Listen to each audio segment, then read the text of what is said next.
अब वक्त हो गया है मध्य प्रदेश और छत्तीसगढ़ के साथ साथ देश और दुनिया की उन तमाम खबरों का जो आज पूरे दिन सुर्खियों में रही। हम आपको दिखाएंगे वो स्पेशल रिपोर्ट जिसमें होगी देश और दुनिया की तमाम बड़ी खबरें।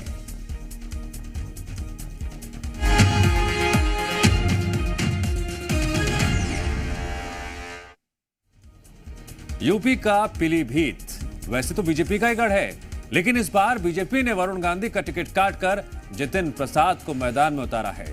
वरुण का टिकट काटने के साइड इफेक्ट ना हो इसीलिए पीएम मोदी ने ही पीलीभीत में फ्रंट संभाला है। जितिन की जीत पक्की करने के लिए प्रधानमंत्री ने विपक्ष को भ्रष्टाचार, तुष्टीकरण, सीएए, राम मंदिर का अपमान ऐसे किसी भी मुद्दे पर नहीं बख्शा। मोदी मोदी मोदी मोदी मोदी मोदी मोदी मोदी मोदी मोदी मोदी मोदी। जिस शक्ति के आगे हम शीश झुकाते हैं उस शक्ति को उखाड़ फेंकने की बात ये कांग्रेस के नेता कर रहे हैं। पुष्कली फेंक कर उनका आशीष प्राप्त करें। तालियों की गड़गड़ाहट रुकनी नहीं चाहिए। आदि गंगा के नाम से मशहूर गोमती नदी के उद्गम स्थल और माता यशवंतरी देवी की धरती पीलीभीत में पीएम मोदी ने विपक्ष के खिलाफ एक बार फिर हुंकार भरी। भारत माता की। चैत्र नवरात्र का पहला दिन था और पिछले 10 साल के दौरान पीलीभीत में पीएम मोदी का पहला दौरा। लिहाजा मौके की नजाकत को देखते हुए पीएम मोदी ने कांग्रेस के पूर्व अध्यक्ष राहुल गांधी के शक्ति वाले बयान को फिर से जनता के बीच उछाला और कांग्रेस पर शक्ति स्वरूपा के अपमान का आरोप लगाया। आज देश भर में जिस शक्ति की पूजा हो रही है उस शक्ति का कांग्रेस ने घोर अपमान किया है। जिस शक्ति के आगे हम शीश झुकाते हैं उस शक्ति को उखाड़ फेंकने की बात ये कांग्रेस के नेता कर रहे हैं। पीलीभीत के चुनावी मैदान में इस बार बीजेपी के जितिन प्रसाद का मुकाबला एसपी के भगवत सरन गंगवार और बीएसपी के अनीस अहमद खान से है। आईएनडीआईए गठबंधन ने बीजेपी के मुकाबले एसपी को टिकट दिया है, मगर पीएम मोदी के तर्कश से निकले तीर कांग्रेस पर ही लगे। प्रधानमंत्री ने कांग्रेस पर शक्ति के अपमान के बाद राम मंदिर से नफरत का भी आरोप लगाया। भाइयों बहनों, मैं अभी भी समझ नहीं पाता हूं कि इनके मन में इतना जहर भरा है कि उनकी पार्टी से जो प्रतिष्ठा में गए, प्राण प्रतिष्ठा में जो लोग गए, उनको 6 साल के लिए पार्टी से निकाल दिया। मौजूदा सांसद वरुण गांधी का टिकट काटकर यूपी के मंत्री जितिन प्रसाद पर भरोसा जताने वाले पीएम उनके प्रचार के लिए पीलीभीत पहुंचे थे, मगर उनकी नजर और रैली का असर रोहेलखंड की दूसरी सीटों पर भी था। आपको बता दें, पीलीभीत 4 दशक से बीजेपी का मजबूत गढ़ रहा है। 2019 के लोकसभा चुनाव में भी बीजेपी की जीत हुई थी। पीलीभीत के मौजूदा सांसद वरुण गांधी हैं। वरुण गांधी को 2019 में 59.38% वोट मिले थे, मगर इस बार जितिन प्रसाद बीजेपी उम्मीदवार हैं। प्रधानमंत्री ने चंद्रयान 3 से लेकर G20 के सफल आयोजन का जिक्र करते हुए केंद्र सरकार की उपलब्धियां गिनाई, तो कांग्रेस समेत पूरे विपक्षी गठबंधन की नाकामियों का भी जिक्र किया। कभी कांग्रेस सरकारें दुनिया से मदद मांगती थी, लेकिन कोरोना के महासंकट में भारत ने पूरी दुनिया में दवाइयां भेजी, वैक्सीन भेजी। साथियों, जब देश मजबूत होता है तो दुनिया उसकी सुनती है। लोकसभा सीट पीलीभीत में सबसे ज्यादा आबादी मुस्लिमों की है, इसलिए पीएम ने सीए पर भी लोगों का भ्रम दूर करने की कोशिश की।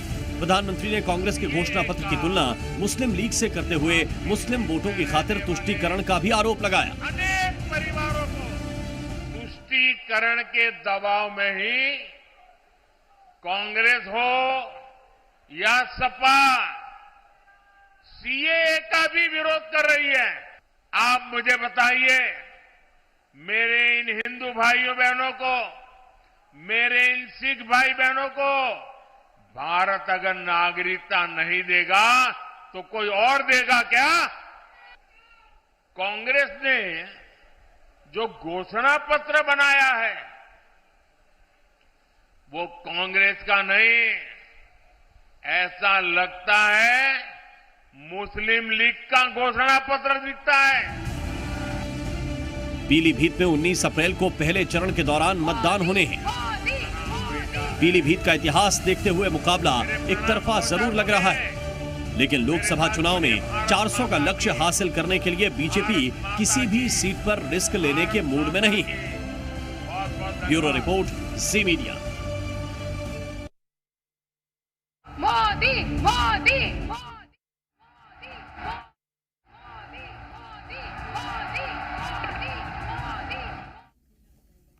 सियासत भी शतरंज का खेल है और शतरंज की खूबी है कि ये 20-20 क्रिकेट जैसे नहीं खेली जाती है, यानी 20-20 क्रिकेट। हर चाल पूरा टाइम लेकर चली जाती है।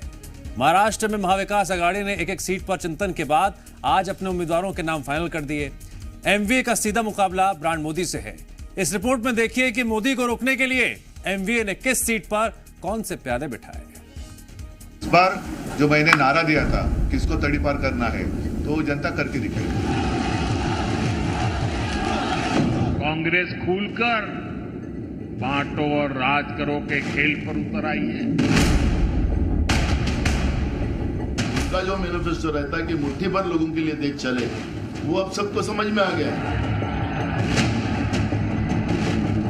कांग्रेस और इंडी गठबंधन है, जहां भी सत्ता पाओ खूब मलाई खाओ। 24 का चुनाव महाराष्ट्र में एमवीए का निकल गया सियासी समाधान।